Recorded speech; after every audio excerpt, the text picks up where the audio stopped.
Kail told Dr. Drew on their Teen Mom reunions that she wanted to part ways, that it was her time, she's ready to go. Are we surprised by this? If anybody says yes, I think you're lying. Okay, see, I already hear the hesitation in your voice, and I understand. But I know that there's somebody out here watching that knows exactly what I'm talking about. Hi, I'm BetinaBunni, and I want to talk some reality. Not only is the Teen Mom 2 franchise saying goodbye to another season, they're also saying goodbye to one of their OG castmates, Kail Lowery. Kail told Dr. Drew on their Teen Mom reunions that she wanted to part ways, that it was her time, she's ready to go. Are we surprised by this? If anybody says yes, I think you're lying, because she did take a hiatus from the show during filming. But I do think that this time is like permanent. I think the whole legal battle with Brianna and her losing to Brianna was probably like the icing on the cake. And the reason she's saying that she's leaving is because she says, and I quote, "I want to focus on my self-growth and my kids, and I didn't feel like the show aligned with the goals I have anymore. I decided it was time for me to move on." Do we believe that that's the real reason? Again, no, I don't think so. You know, we first saw Kail on 16 and Pregnant. She was pregnant with her first son with Joe.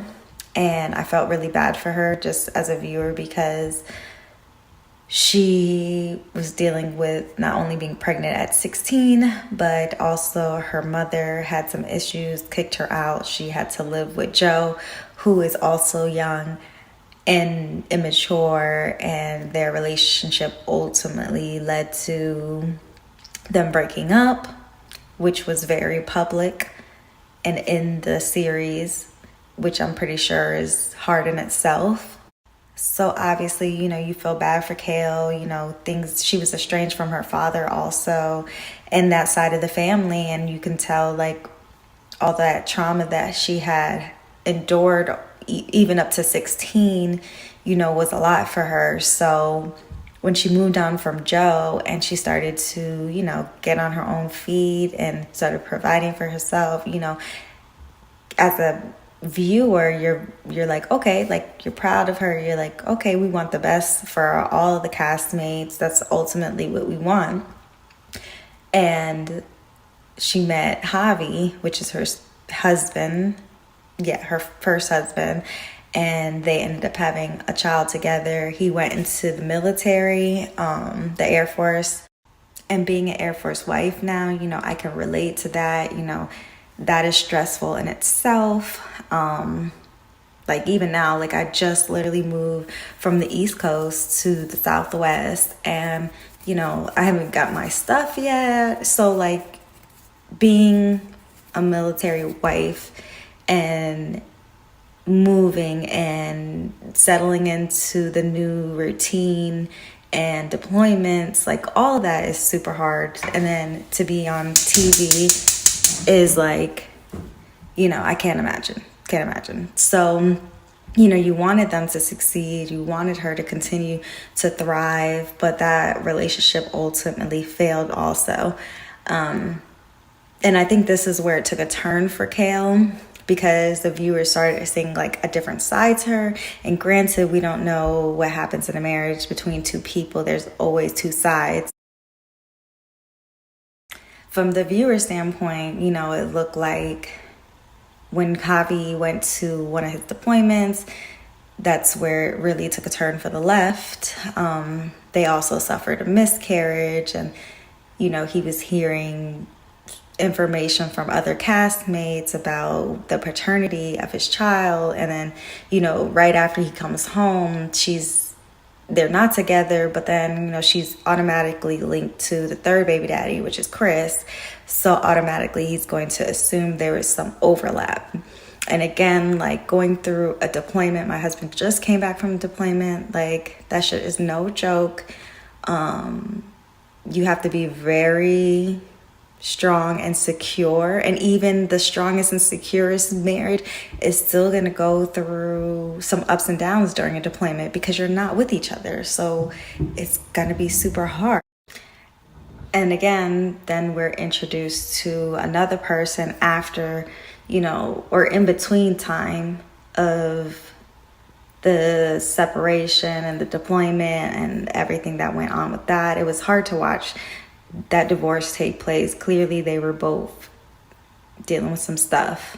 And then Javi ends up dating a castmate, which is Brianna, which ignites the whole Brianna versus Kale feud. And, nobody wants to have their ex-husband dating anybody, that especially not like a castmate or whatever. But Kale has a problem with everybody new that somebody dates. Like with Joe, he started dating V. That was a long-standing feud. It took her forever to get to a place where her and V were able to even talk or be in the same room. And now they have a podcast, So then when Javi started dating Brianna, obviously she was not happy about that. And I don't know, maybe as a castmate I probably wouldn't, but there was definitely chemistry there. And Javi is a bit of a attention whore, so obviously he gets to be on camera time and all this, like all of it's taken into account. So it's not all Kale, because like I said, if you're dealing with an attention whore and then you're dealing with somebody dating your castmate, like, yeah, you gonna be mad a little bit. But then she was going through her own drama with the third baby daddy, Chris. He never wanted to be seen on camera. He didn't really claim her. They ended up having 2 kids together. He wasn't there. He's still not actively there, according to her. And I just feel like the way that she wanted to go with the show is true. Like this was not what she wanted. She was being more secretive, whether it's because of Chris or because of herself or both. And when you are on a reality show, and yes, I don't believe everything is real. Obviously, there are things that are dramatized, produced, kind of like all that. It's a TV show. So yeah.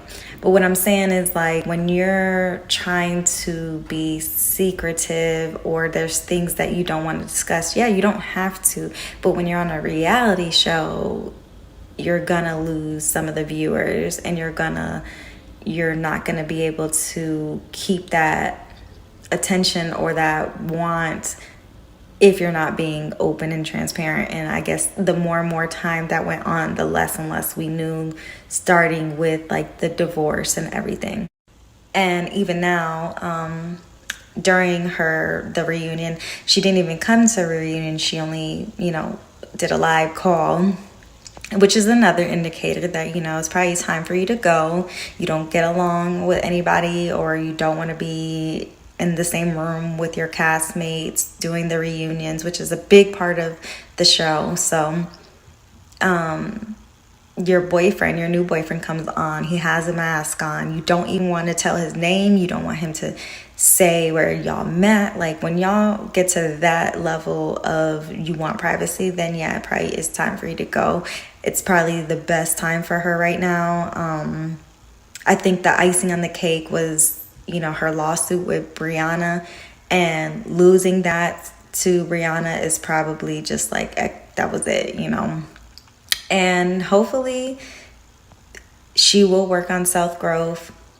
Again, like, if that's the real reason why she's leaving, then yeah, so be it. Like, go work on yourself, go focus on the kids,